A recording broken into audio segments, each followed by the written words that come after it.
ఆ zoo park మంచి సందడిగా ఉంది. వచ్చిన వాళ్ళంతా జంతువులను చూసి సంబరపడుతున్నారు. చిన్నారుల కేరింతలు, వాళ్ళ ఆటపాటలు, ప్రతి ఒక్కరి ముఖాల్లో సంతోషం. కానీ సడన్ గా వాతావరణం ఒక్కసారిగా మారిపోయింది.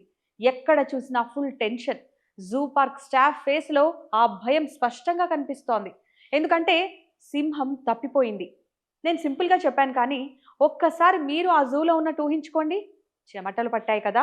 మీకే కాదు, అక్కడ ఈ మాట విన్న ప్రతి ఒక్కరూ భయంతో హడలిపోయారు. అదేదో ప్రాంక్ కాదు, లేదా తన పరిధిలోనే దాక్కొని పడుకోలేదు. బోన్ నుంచి తప్పించుకొని పోయింది. ఆ బోన్‌కి 2 డోర్లుంటే, ఆ 2 డోర్లకు కూడా తాళాలు వేయకుండా మర్చిపోయారంట జూ పార్క్ సిబ్బంది. అన్నీ మూసుంటేనే మృగాలను కంట్రోల్ చేయడం కష్టం.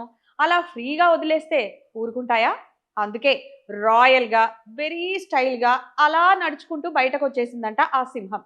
దానికి స్టైల్ ఏమో గాని మనకైతే కాళ్ళు గజగజ వణికిపోవాల్సిందే.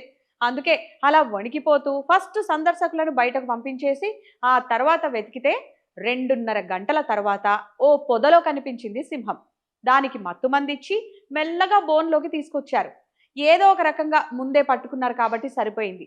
అదే కొంచెం లేట్ అయినా అది అక్కడ రిలాక్స్ కాకుండా ఊరి మీద పడ్డా ఎవ్వరూ ఊహించని ఘోరం జరిగిపోయేది.